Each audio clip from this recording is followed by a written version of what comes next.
Look at that. People are already commenting before we even go live on YouTube. How about that? Now, that is dedication to the podcast. Welcome in, everybody. It's the Raheel Show podcast with Jose Partida, our Monday night chat. How are you, buddy? How's everything going? I'm okay, man. Just kind of sitting here on a Monday. The Texans suck. James Harden doesn't Mm. want to be here anymore. He was offered the chance to be the first ever NBA player that makes $50 million a year, and he said, "I'm good. So He said, I'm doing all right." Oh, man. What a mess. We'll talk about that and so much more on today's podcast. But of course, we're going to start this episode with Alamo Remedy CBD. AlamoRemedy.com. And make sure you go there, get your CBD needs, $17.99 for their lotions, capsules, tinctures, and of course the delicious gummies. If you are struggling with maybe some anxiety, if you've got some pain, now I can't claim that it's going to help you, but it helped me. It makes me ready to go for my next workout. I feel a little bit more zen, especially right now with the seasonal adjustment. I don't know what it's called anymore. It's not seasonal depression. I think I brought this up a couple of weeks ago.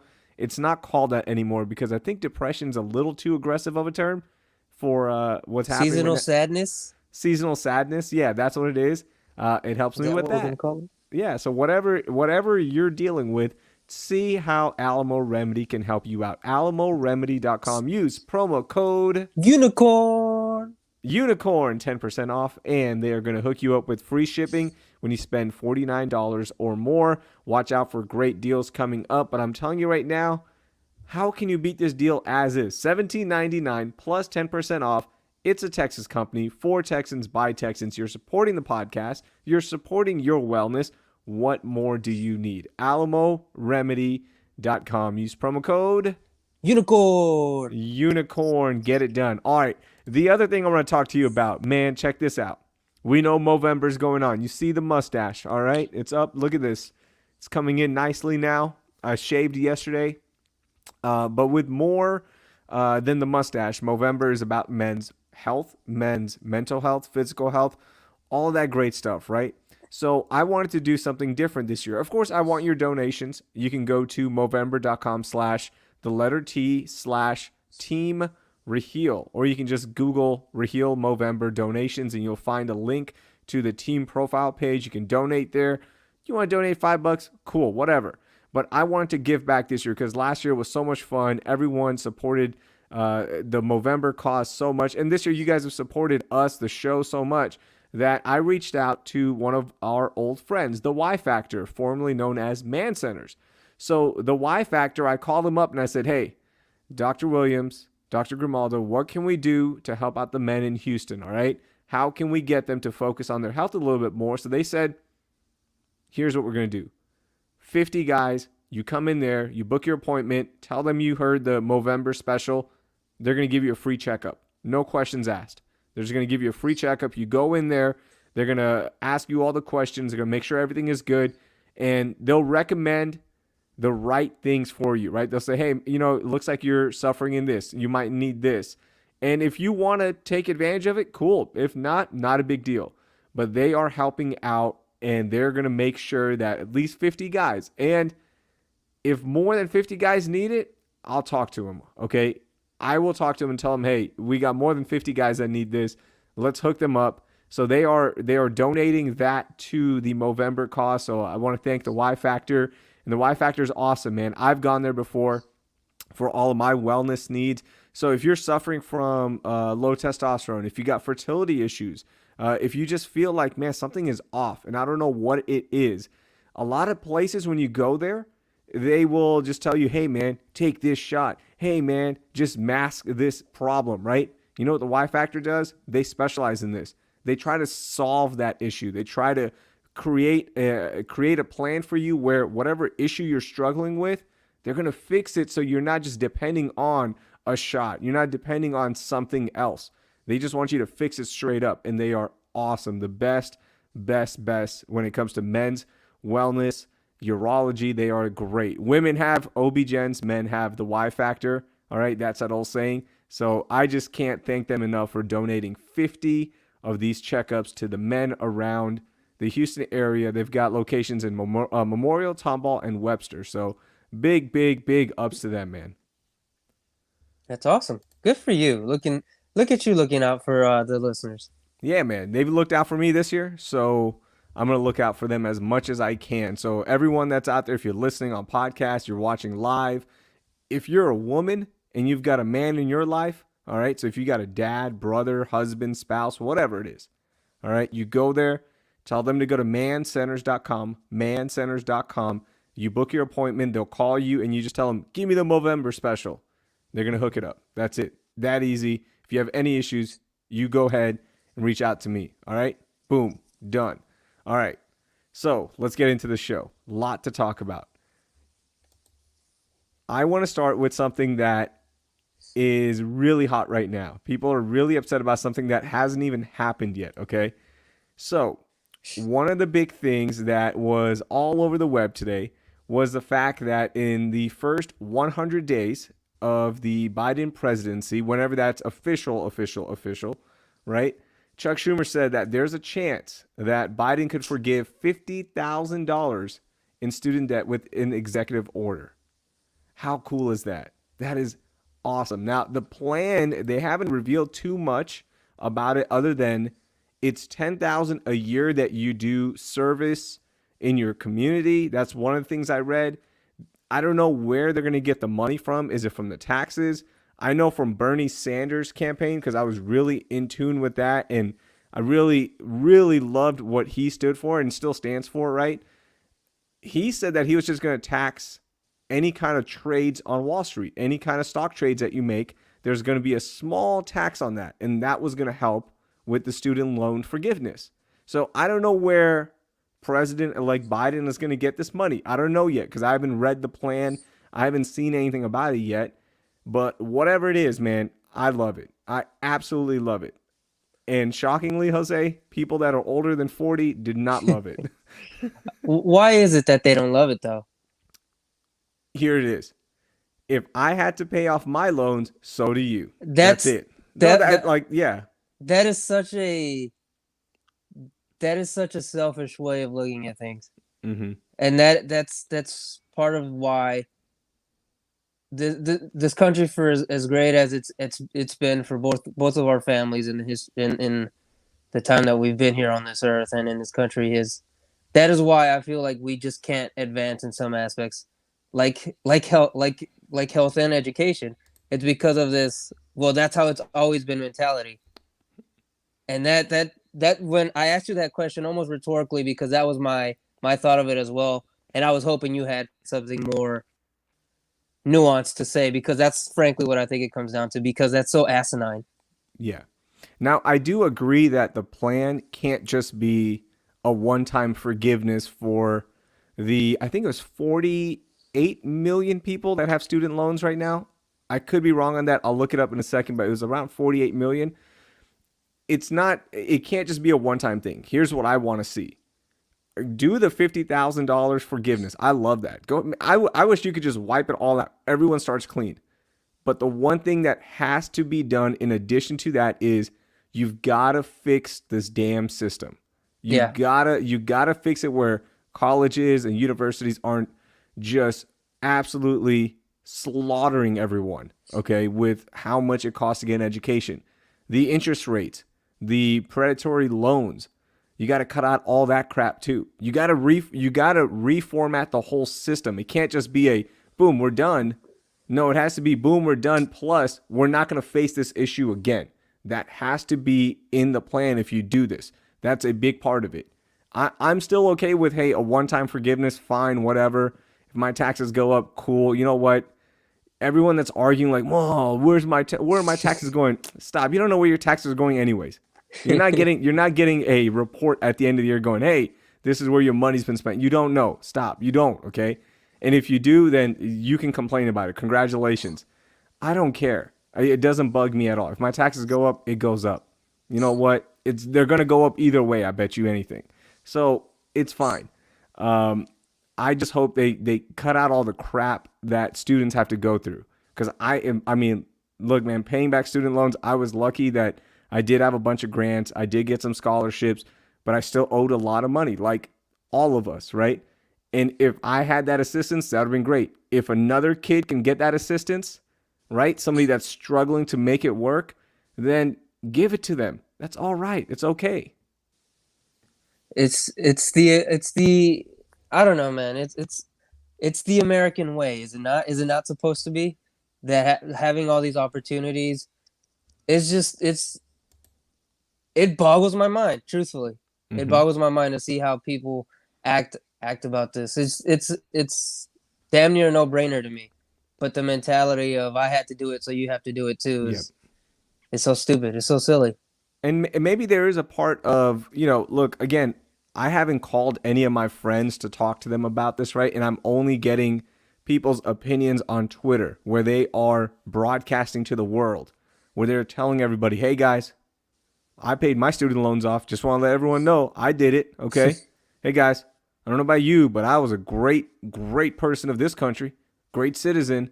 I paid off my loans. Did you pay off your loans? No? Oh, that makes me better than you. That's what it feels like. You're just telling everybody, like a humble brag, that, hey, I was able to pay off my loans.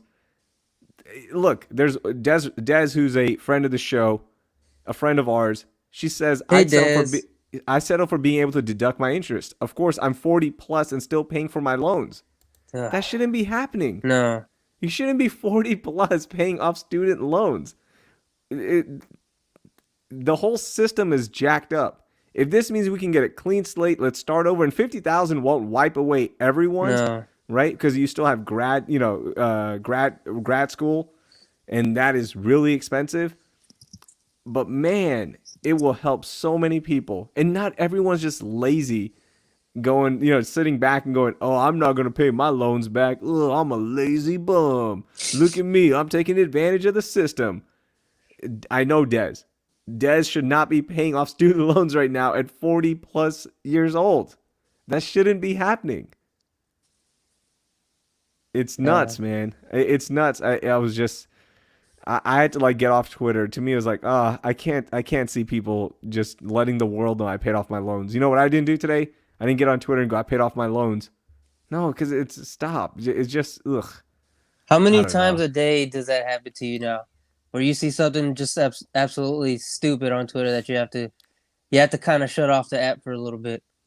I don't shut off the app as much. It's like rare, right? During the presidential election times, there are some moments I was like, okay, I'm done. Today was one of those moments where I was like, I'm done. I just don't want to see it. But what I do is don't go to my timeline anymore. So You I'll just just go go. to you I go to literally your go for our curated DMs. BuzzFeed Yeah, I your get all the curated good. BuzzFeed. Yeah, you and El Jefe are my curated BuzzFeed. Which, by the way, they're expanding to the sex toy market. Wait, what? Remember? Yeah, remember I sent you that Oh, story? Yeah. I thought you meant our chat. I was gonna say, what the hell No. did I miss? I don't want to be I What don't did want to I be in a miss? No, no, no. The actual BuzzFeed is putting out sex toys. So that's pretty good pivot by them. Like, hey, we need more money, so let's get in the sex toy industry because Mm. why not? Why not? There's a market out there. Good for them. It's better than going to that shady boutique on West Park and Chimney Rock. Mm. I might as well just get it from BuzzFeed, a shady website where if I'm not doing quizzes, I'm buying sex toys. Not a bad There's way. no. You know what they need to do? They need to do sex toys quizzes. Yeah. Oh, son, they already have them. They already have. What are you talking about? You know they've got it. I remember mine was which Friends character's coffee choice are you and what it tells you about which sex toy you need to buy. You're like, what? How'd you do this, BuzzFeed? This is strange. We've got a commenter who says follow Dave Ramsey to pay off your loans. Yes, like there's a lot of resources out there to help you out to get a hold of everything, but it still makes the system very corrupt and very predatory. It sucks, right? It's a racket, and there are people out there that are helping, but and you know what? Let that help be there, hopefully. But I'm totally for, just as my personal, this is my view. Okay, go ahead and give, if it's a 5-year plan and you get 10,000 every year, maybe that helps people. If it's a one-time thing, $50,000, boom, you're done. And you have to do community service, great, do it. because that is part of the plan that I was reading a little bit. So I'm good with that. To me, it's fine. I don't care. I don't think, guys, it'll be fine. I promise. The world will go on. In fact, the world will be a better place. Mm, mm, mm. Speaking of the 1%, real quickly, people with Oh money. boy, All right. what's up? People that are just living a different life than the rest of us. You over here, you got a PS5 with the Miles Morales launch edition game. Yeah. Tell me about this. You're the only person I know that has a PS5 that's been playing. You've been posting pictures to our group chat. You haven't been doing it too much publicly, except for that one tweet where I blasted you. Yeah, you got triggered that I was petting a cat Yeah, for on an the Miles hour. Morales game. Spend all I, that I money, obviously didn't do it for an hour. I was being funny. 35 minutes though, right? 45 minutes, more 45 like. minutes. Okay, first of all, tell me how the overall PS5 is, and then the gameplay for Spider Man. So the overall PS5 is massive. It's like almost the width of my TV. It is so damn big.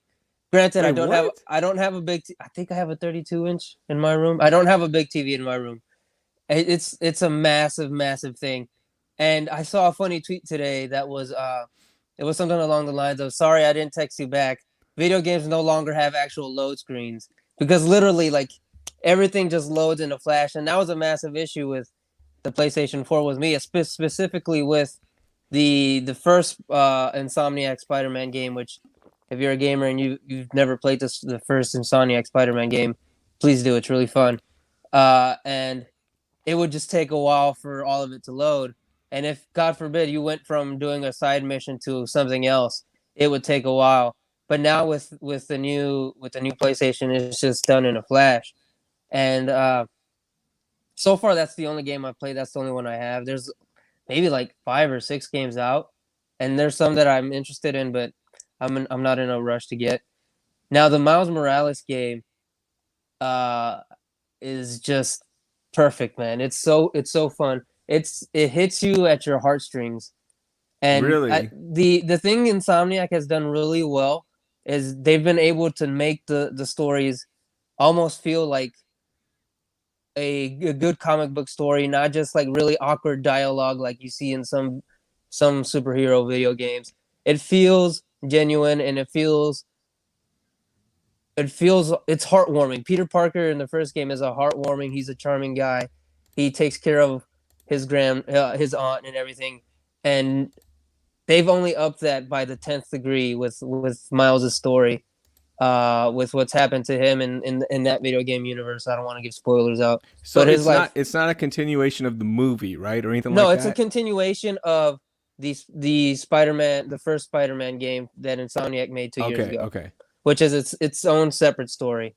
And Miles is in that first game, but you play little side missions with him. In this game, he's finally Spider-Man, and he has all his powers, and he's still learning about his powers.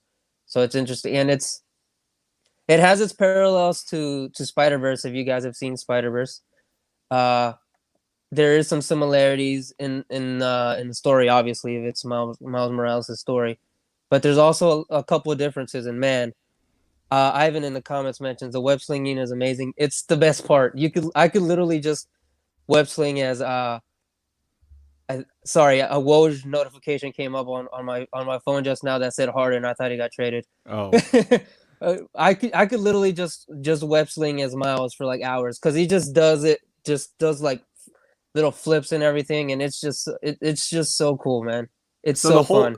all of New York is your playground, right? Like Yes, you can just literally go anywhere you want, and you just do the missions as it goes. Because again, I haven't touched a there's game so in many like 7 years. there's so many little side missions though. Like they in this one they introduced one of his friends, and the friend sets up an app so Miles can go to that app and solve little side missions, like rescuing the little cat that you saw me petting. There's a couple of rescue missions for cats in the game, and it's just funny little side missions like that. But yeah, there's so much to do. Now, the PS5 game, is there an actual disc, or did you just download it when you There's when there's there's both. I have the disc version because I don't know why. I guess just I'm still stuck one in that percenter? mentality of like I have to physically have the game. And frankly, the digital one is harder to come by.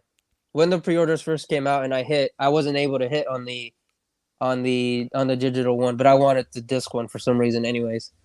Oh, okay. But So yeah, the there's disc and there's digital ones, and the nice. digital Okay. one is $100 cheaper. And the games are the same price on the digital side. I think so. Yeah, you just download. Probably takes like 30 minutes to download, and then you just play it. The Miles Morales, the launch day edition that I have, comes with the remastered version of the first Spider-Man game that was on the PS4. That took like 3 hours for it to download. It's a big file.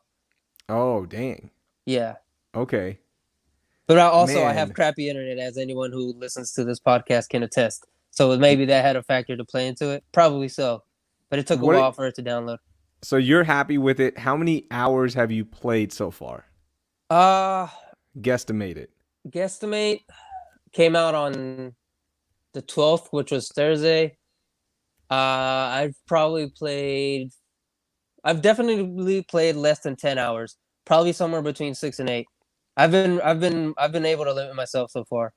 Okay, good, good. So you're not staying up until 4 a.m. No, oh playing god, and trying to complete no, it. no, no. Okay. I've been playing like an hour a night, and I didn't play yesterday.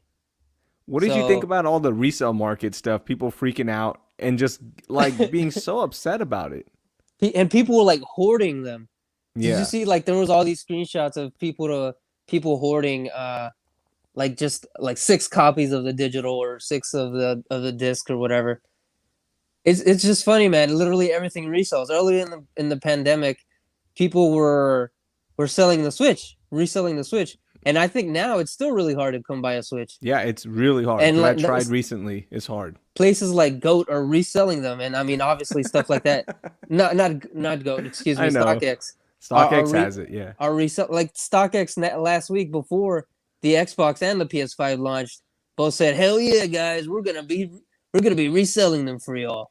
Like, I mean, that doesn't help. It's just absurd. Like, this is the culture we live in now, where everyone's just trying to make a quick buck.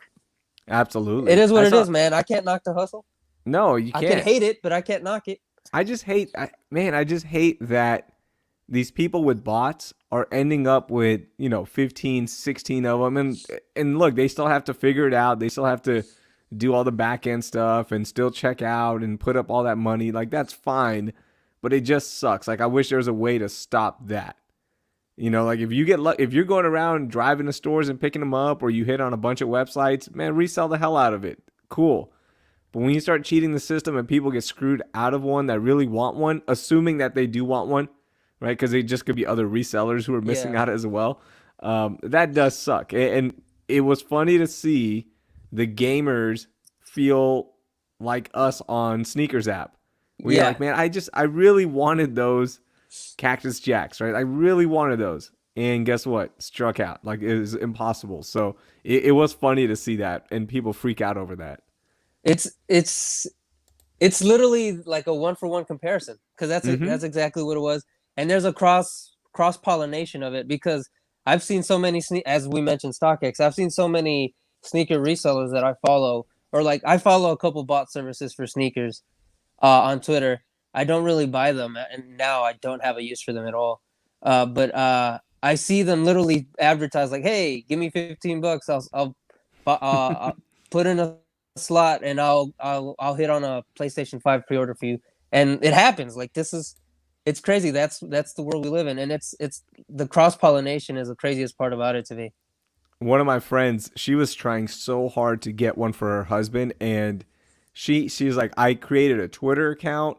I started following. She's like, I started following you, and then I started following all of these guys and people that could get a PS5. Right, like all she wanted was her husband to get one, and he's a big time gamer. He loves that stuff. Yeah. So that's all she wanted. And then she texted me on Thursday. I think that's when it came out, or Wednesday when it came out. And she's like, hey, go to Costco right now. Costco has the PS5. By the time she texted it to me and by the time I clicked on the website, it was already sold out. Yep. Like, she found it early too, she said. She got lucky because she was following all these people with tips and all that, right?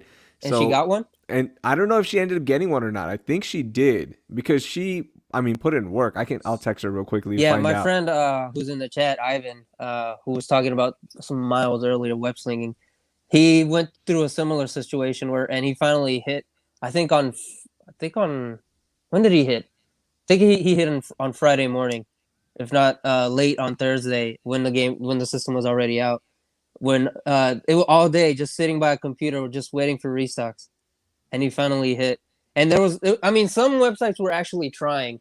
I think it was Walmart who was sporadically just updating their stock. I think GameStop did it too. There was some effort from retailers not advertising stuff and just restocking constantly, so people who wanted one were actually able to get one. But I But how mean, would they know? How would the they know bots are that? always going to win. Yeah, but how would those people that wanted one, like if I wanted one, I didn't. How would I You know? have Is to it just be you have to be by a computer all day, pretty much, which is what my man? friend did. That's rough. Yeah, Yeah, no, you it can't definitely beat it. is. I think it was Desus who tweeted out like, I can't believe people are freaking out so much. You know what? I'm just gonna wait a month and Yeah, just pick it up. Literally, it'll be the prices will be back to normal. I don't think it's gonna be a month because you still have the holiday no, push coming and up. you still have COVID, and Yeah, Sony was already having issues with with with uh with the production of them before. So after they announced the console in mid September, I think it was like 2 weeks later, they were like, "Hey, we're having issues with COVID. Just be aware. There's going to be issues with production when it first comes out." And people were losing it. People were absolutely just crushing them because after they said that, and after how they botched the pre-orders, people weren't happy. So Sony upped their productions, but still they were saying, "Look, if you're going to get one in 2020, it's going to be harder than it would have been if there wasn't a pandemic." So putting aside how every bot is just eating all of them, you have to add on top of that the fact we're in the middle of a pandemic, and Sony themselves has been having issues with producing the demand of the PlayStation 5, and it's the same thing. It's not just them; it's the same thing Nintendo's going through. That's why Switches cost $650 resale, man, because Sony, excuse me, Nintendo can't push out the Switches quick enough. that's wild, man. It's absurd. It's one of the many like anomalies of this year. El Jefe said dudes bought them for $1,700 on eBay. That's ridiculous. Oh, I wish I would have hit on one because I would have resold the hell out of it. I would be like, just ship it somewhere else. I don't even want it in my house. I don't even want this. I don't want this. You don't want the This. temptation? I don't want it, man. I don't want it because I know I'm gonna end up opening it and playing it. And next week I'll just be like, "Hey, Jose, no podcast today, buddy. Got an emergency. I'm trying to get Spider Cat." Try to say Spider. Okay, good. I'm glad you got it. I'm glad it lived up to the hype. The game is incredible.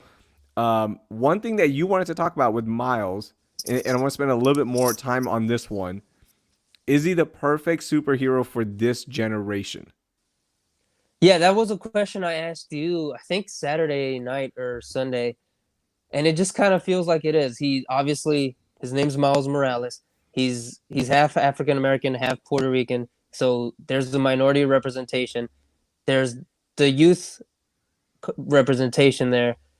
There's the mantra of the most iconic superhero in comic books. If you want to get into a fight about whether Superman is superior to that, fine, whatever. I'm not going to argue with it, but you're wrong. It's Spider-Man. It's Batman is checking No, in. it's Spider-Man. It's just checking in. Batman.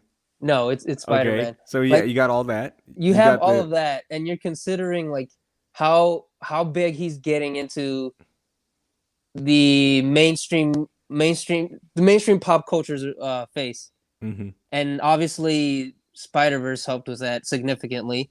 I mean, they had a freaking Jordan collab. Now they're Insomniac and Sony are doing stuff with Adidas, and it just feels like as time keeps progressing, we're all finding out more about that character. And I think he is the perfect character for this generation of young minority kids that are coming up right now, and finally that we're existing in this world of more representation for minorities and for people who haven't been represented in this country. There finally exists what I think is the perfect representation of uh, of Latinos and African Americans in this country. So that's why when I asked you that question, I was like, "Is he the perfect hero for this generation of kids?" because I feel like he is, and I wanted to get your opinion, and obviously I want the opinion of people in the chat right now, because to me he is, but I'm also very similar to a lot of the things. For example, Miles Morales celebrating Christmas on Christmas Eve. That's what we do. Like that's literally representing me. Like that's my culture. That's what we do. What we've always done. So I asked you that because I was thinking maybe I'm too close to it. Maybe I need another someone else's idea on what he means and what he actually is. Because to me, he's everything right now. Yeah. I will say no because I like my Spider-Man white. Okay. I really enjoy the pasties. No. I think it's great, man. Like if you would have asked me when I was 6 years old who Spider-Man is, I would have said Peter Parker, right? Because that's the Spider-Man that I watched or read when I was 6 years old, learning English, finding out about comic books and seeing these stories, right? Being told Yeah, about all the superheroes, Spider-Man, Superman, Batman, all the characters, right? So it would have been Peter Parker, right? And that, like, if you ask me right now, who is Spider-Man, my first reaction would be to say Peter Parker still, because that was the Peter Parker Spider-Man that I grew up with. right. If you ask my daughter right now who Spider-Man is, she's gonna say Miles. She doesn't know. There's no Peter Parker that exists in her universe. Peter Parker is the side character from Spider-Verse that was fat and slow, right? Yeah, So to me, it's like without a doubt, it's great. Like this is what it's about. And for her, when she grows up, it's always going to be Miles Morales was Spider-Man. Who's this Peter Parker? Right? right. Because for a lot of people right now, it's who's Miles Morales, Peter Parker, Spider-Man, right? So it's great. I love it. I love the fact that they got things right, telling his story as well.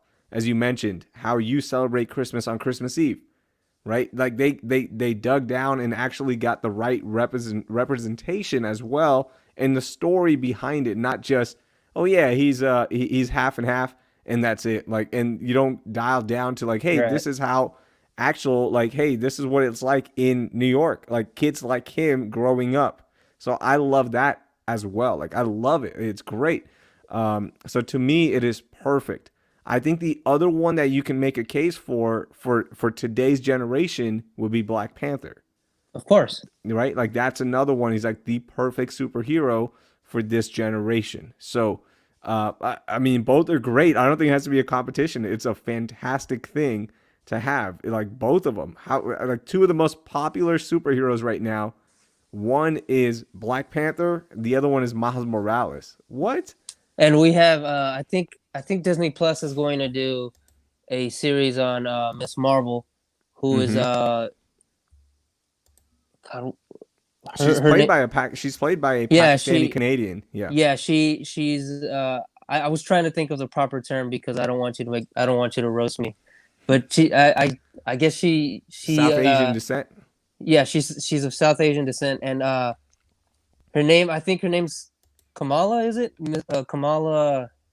I can't remember the character's name, Mm-hmm. but Disney Plus is working on a series for her.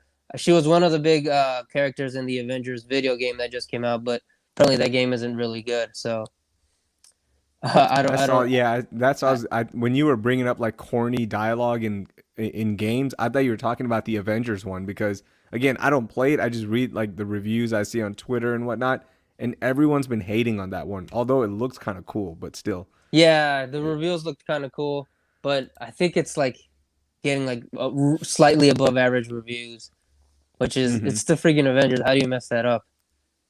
This is pretty funny. Hefe says, "Me and Jose superhero growing up was Eddie Guerrero." He sure was. Absolutely, R.I.P. absolutely.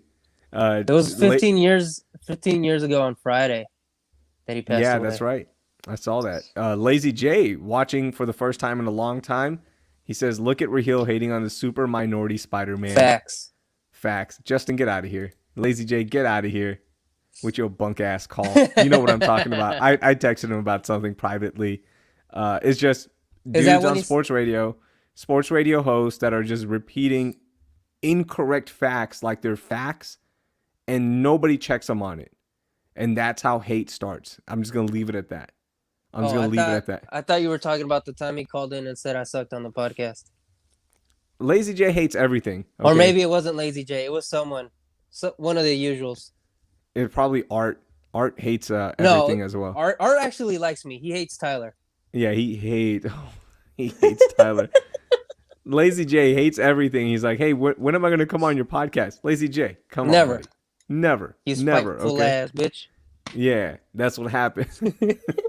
Now you brought up another thing. So Spider-Man, good. Wanted to get all that. If Very you have any, nice. yeah, very nice. Tu Wow, también. wow, wee, wow. I've been listening to Nathan Fielder podcast ever since you put me on the A24. Is that what it is? Yeah, A24, the A60? A24. What is the A24? I didn't look it up. I I just think listening to the podcast because you sent it to me. it's a it's not a film studio, but like a creative space because Okay. they directed a bunch of movies. I Okay. think Cool. I think Chance the Rapper was in one of their movies, directed by Austin Vesley, who's a Chicago director who he used to direct pretty much every Chance the Rapper video. And I met him once here in Houston. I had no idea it was him until like the next day. Even though I knew who he was, I had a Yeah. conversation with him outside of a Chance the Rapper concert. We had a full blown conversation, and it wasn't until the next day that I realized I was talking to him, and Those are I the knew who best. he Those are the was. best though. So I knew who he was I knew who he was before that, and I felt so stupid for not realizing it was him. But anyways, that's A24 is a big production company. So they put Nathan Fielder and an actress. I didn't even catch her name because I was so She's disinterested. one of the characters from Euphoria, which Okay. I haven't watched. Um. So I was so excited to listen to Nathan on a podcast. As everyone knows on this podcast, we are huge Nathan for You fans. I recommend it to everybody. I think it's one of the smartest shows, if not the smartest show on TV. So I love him, right? So when you said he's on a podcast, I was like, wait, I don't think I've ever heard him do an interview. Like it's rare. So I listened to that one and I left really unsatisfied. I was like, Me that too. sucked because the what it is, they put Nathan and this actress in a room together and they just had this conversation, right? And the problem with some actors and actresses is that once they get going, you're like, they're not that smart, and it's not. You're so mean. No, no, no, but they're not. Like they No, are not that smart sometimes, right? They no, think they you're are, right. but they're not. And when you put somebody as smart as Nathan, Nathan is really smart. Like he gets it. Like he knows how to read people. He knows how to function a conversation a certain way that To get sometimes what he actors, wants. yeah, to get what he wants and to like know what you're going for here, right? So when I left that conversation, I was like, that sucked. It wasn't a good taste in my mouth. Like I didn't learn anything really exciting about Nathan. So then I started going through the rabbit hole of good interviews that he's done. And he did one with Bill Simmons. And I've been listening to that one. That one is outstanding. If you can mute Bill Simmons for just like 5 minutes, every 5 minutes when he talks, it's so good because he really goes into like how the show is made, how long it takes, the mindset that he has to get into, how he trained to do the tightrope walking. He Oh actually my trained, god. like, it's so good, man, how interesting he is. So, yeah, I recommend that one. I just brought that up because I was thinking about it. So, I think you need to listen to it when you have time, when you're not playing your elitist PS5. Go back to podcasts as us poor people do, listen to podcasts.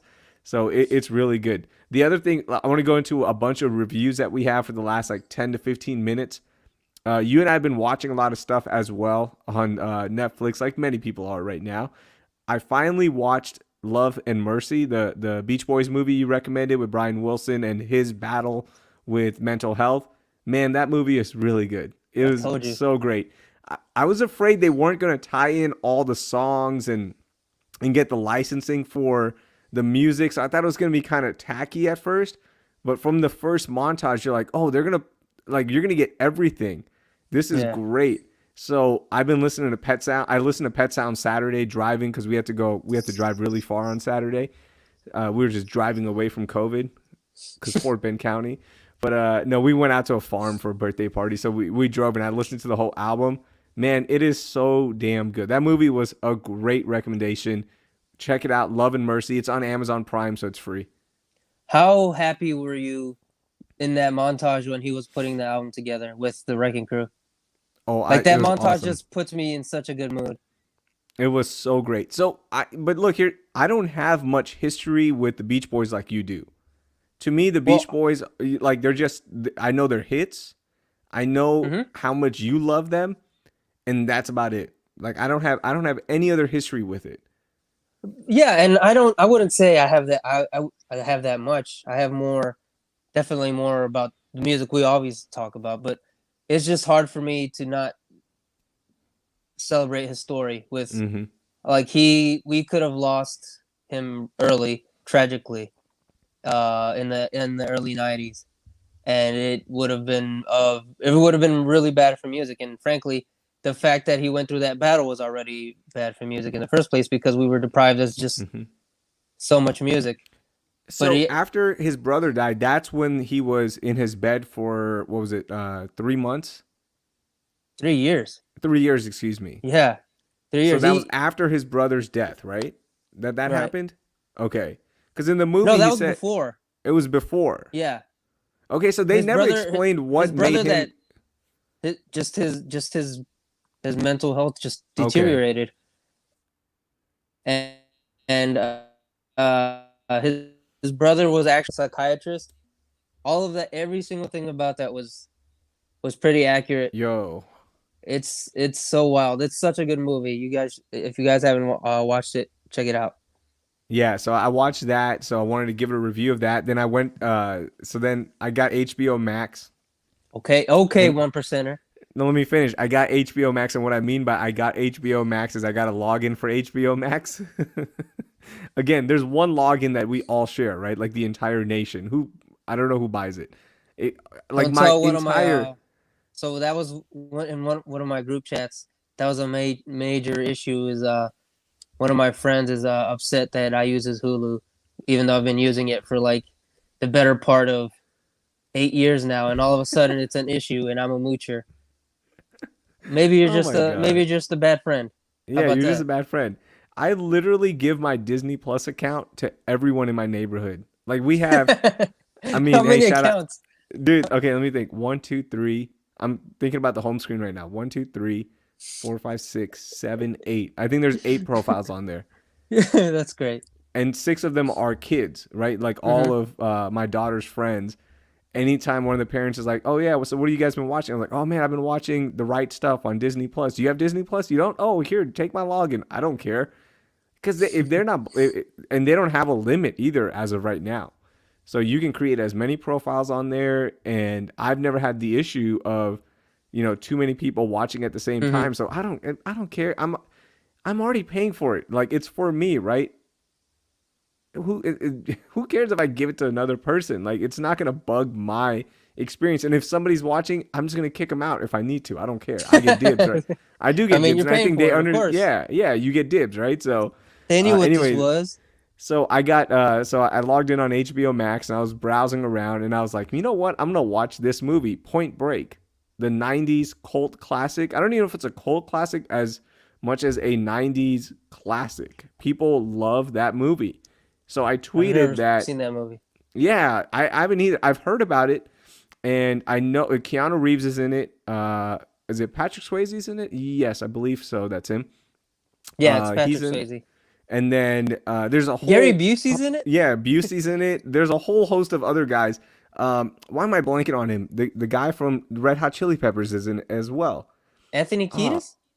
No, it's not yeah, Anthony no, no, Kiedis. no, no, no. Oh man, who is it? Why am I blanking on his name? Dang it. Okay, it'll come to me in a second. So yeah, there's like a bunch of people in it. It's a '90s classic, right? And I tweeted that, and people were upset that I hadn't seen it this long in my life, like 35 years on this planet. You haven't seen this movie, bro? And There's it too many was movies. is exactly. There's too much out there. Flea's in it. Flea's in it. That's Oh, who's okay. in it. Yeah, Flea's in it. And I think Anthony Kiedis is in it as well. That is right. The whole band is what? Desiree said the whole That's band is in yeah, the this movie. is the whole band. Huh. Oh, I didn't know the whole band was in it. That's pretty sweet. So I didn't notice that because they all look so young. So it's great. Like it's a good '90s movie, right? Obviously, me being 35 and watching it now, it's not going to be my favorite movie, but I can understand if you were 13 to 18 years old and you watched that, man, people would be freaking out. People will be like, "This is the best thing ever! I can't believe how great this is." The surfing montages are great. I wanted to move to Oh, it's a California. surfing movie. It's a surfing bank heist Lame. movie. Wait, what? Yeah, surfing bank heist movie. And this is on Disney Plus? No, it's on HBO Max. Oh, Yeah, oh, sorry. Yeah, sorry. You said HBO Max. Okay. yeah. So it Mm. was fun to watch that. And then I watched Chappelle's Show. It's on Netflix. The one issue with Chappelle's Show, and I tweeted this again. I know I'm repeating a lot of Twitter stuff. This is the most annoying thing because it's such a big part of the show, Chappelle's Show, that is.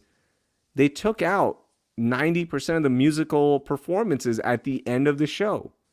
Yeah. There's a couple on there still, like there's a Common and Kanye one, I believe, that's still The on Food. there. The Food, which is one of the great tracks like off that album. And then there was a Most Def second episode where he's In the in car. the car, yeah, like That doing one's car really karaoke. cringe. That's so great. But then there's one like Talib Kweli's not in there anymore because I'm not sure which one is on there, which one's not because I went down a rabbit hole on YouTube watching old Chappelle musical performances.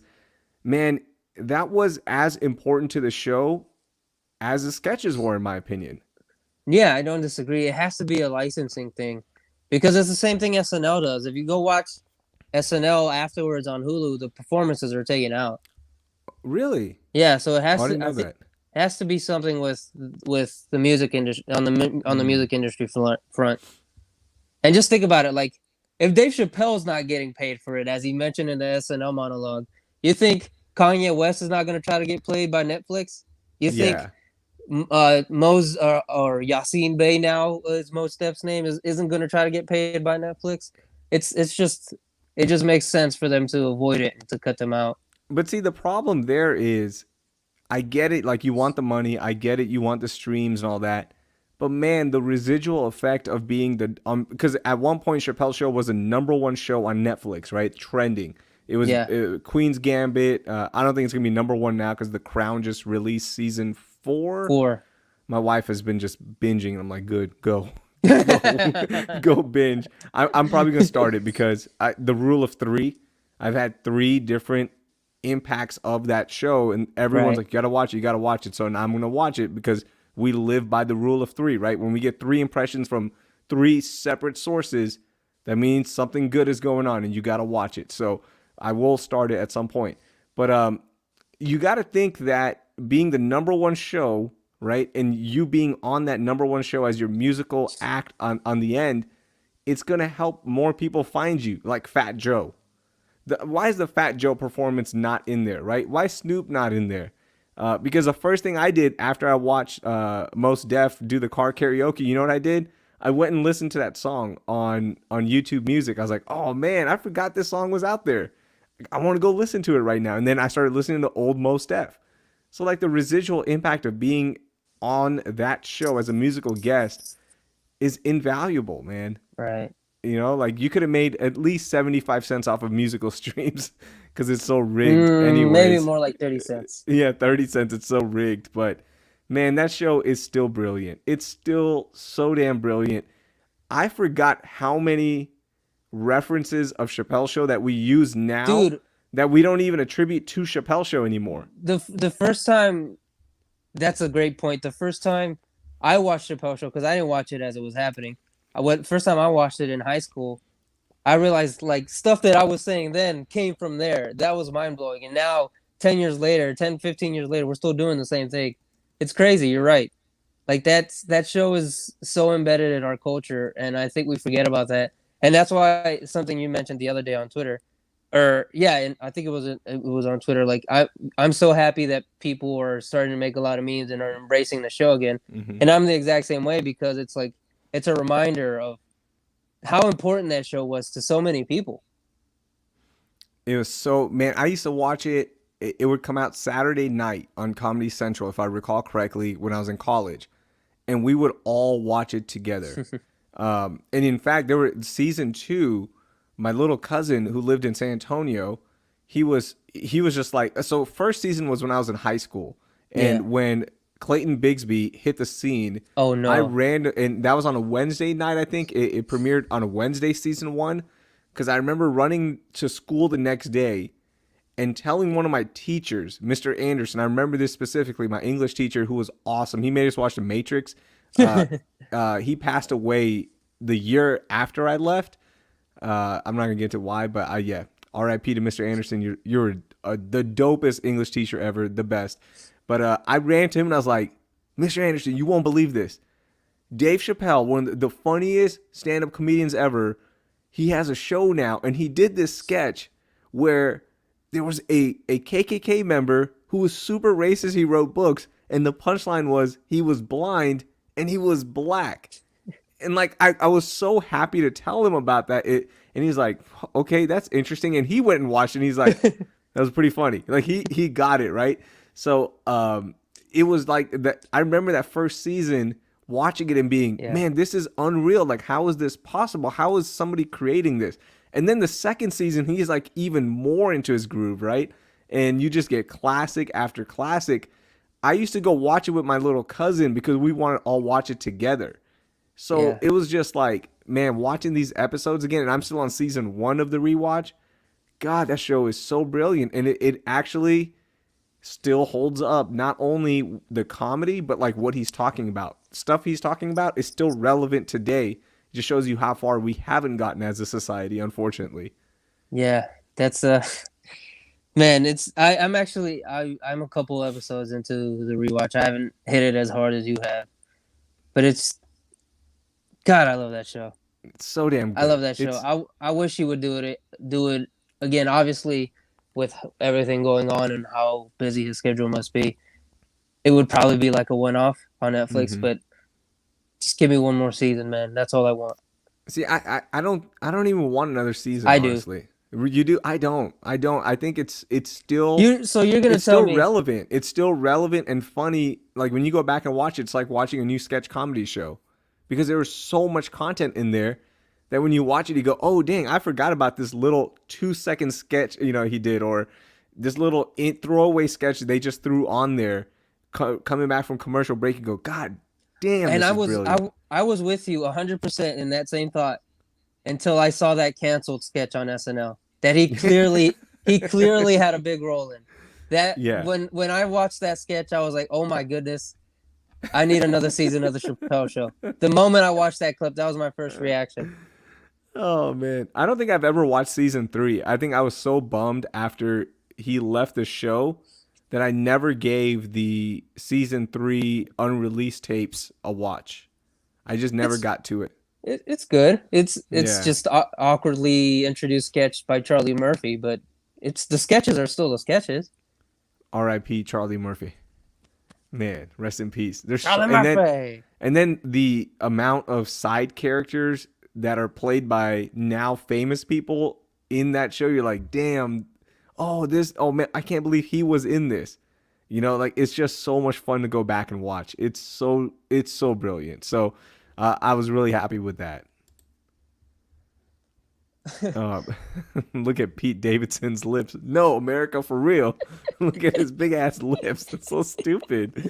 Look at this. Des says Bob just overheard surfing bank heist movie, and he goes, "Oh my God, they're talking about Point Break." And when I got out of the theater, I thought it was the best movie ever. 43 years old. I'm telling you, man. I totally get it, man. Because if I'm 35 and I was like, man, you know what? I want to move to California. Imagine if you're 13 to 18 years old watching that. You're like, this is the coolest thing ever. So, yeah. What did you rewatch this week? Anything? Dude, not really. When the little downtime I have had, it's been dedicated towards Miles Morales. I need to get to that Queen chess show everyone will shut up about. I know. Queen's Gambit. Sure. Queen's Gambit. Don't disrespect Queen's Gambit like that. Let's give some props for the podcast. How about our buddy Jay Arnold? He is Jay got the big Whataburger care package. If you don't know what a care package is, it's what us in the business get from, brands. Like they'll send you a care package and it's filled with goodies. Like I think his had a Whataburger koozie. It had a bandana. Usually there's a gift card in there. He had a bunch of like really good cups. Face masks. A face mask. Yeah. So he got the care package, right? Like it's one of the best when somebody sends you a care package because they want it obviously on social media, so they're not going to give you bad stuff. And two, you get to keep all this cool stuff. So he got a care package from Whataburger. You have a working theory though I do. on how he got it. I think Jay Arnold told them about I think Whataburger found out about the Whataburger gangbang burger that Jay Arnold talked about on this podcast. We call it the death trap. It's called the death trap. That's what we're going with. Yeah, that's what he called it. Remember, because he didn't want to use the G word. That's disappointing. The GB word. well, now I hope his care package sucks. We're not going to use the actual term for it. No, you're right. I think Whataburger heard the podcast and sent him the care package. That's my theory. The timeline works out because he was on our podcast the first week of September, roughly around there, or second week. And then a month later, magically, he gets in touch. Whataburger finds out. Then you got to set up the details. You got to find out where Jay Arnold lives. Emails go back and forth. And then he gets the care package. It works out. I'm with you, and they buddy. take forever to send out anyways, those care packages. Yeah. You could attest to that more than me. Mr. Usually it Pulitzer. takes 2 days. Usually they expedite the shipping. Yeah. Oh, okay. It's usually pretty fast. You know better than me. Yeah. Usually the care package are like, hey, I'm going to send you some stuff. Yeah. And then the next morning you wake up, there's some shipping heading your way. And you're like, oh, cool. What's coming my way? I kind of know, but I don't know what's in the box. I don't know what's in there. And then you open it up and you're like, oh, care package. Here's all the stuff I want. Hey, Jose, Yeah. you want all the stuff I don't want? Yeah, Jose, what do you want? What do you want out of this care package? I think I have one coming tomorrow morning, in fact. I can't say too much. Oh? I'm going to get in trouble. Will there be leftovers for me? Maybe. Damn, that maybe means no. Maybe. I don't know what they're sending.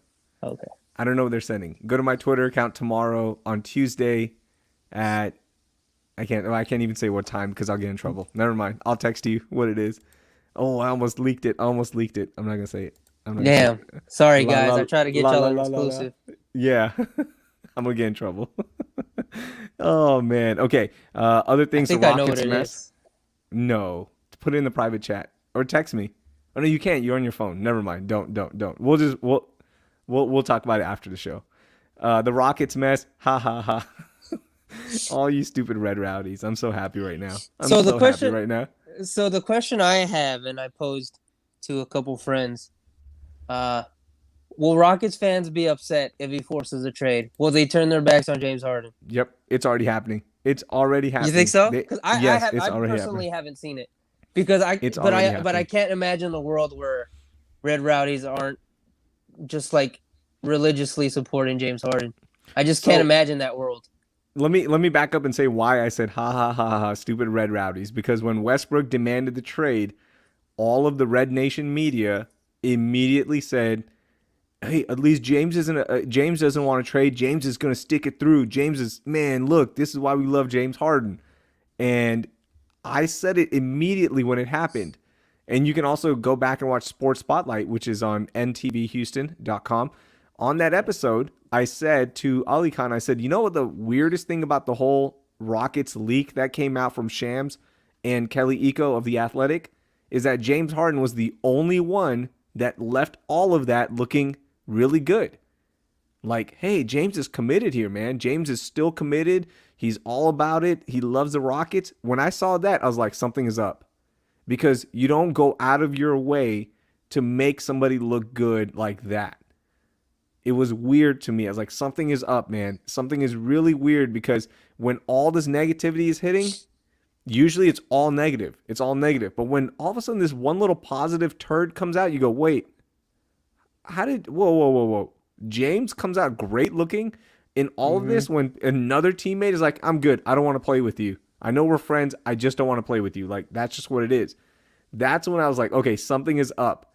And I told Ali Khan, I said, something's weird, man. Something is weird. He's going to demand a trade as well. And sure enough, he demanded a trade. And we'll see what happens. They don't have to trade him, but I love this.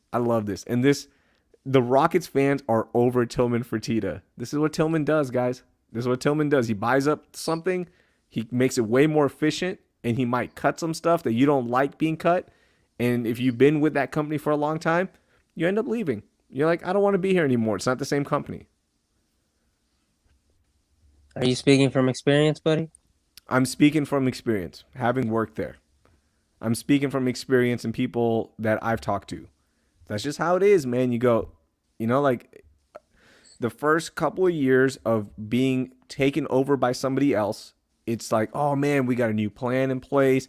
We got a new leader. This is awesome. And then they start implementing their actual plan, and you go, oh, this kind of sucks. This isn't the same.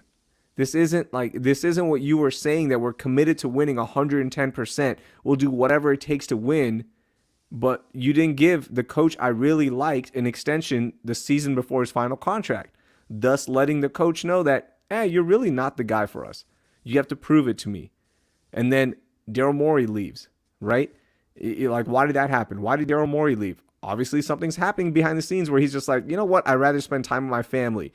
And then 2 weeks later, oh, actually, I don't want to spend time with my family. I want to go work for Philadelphia. I'm going to get right back in this rat race. So I'm just telling you, like, the one common denominator here, everyone is trying to leave one person.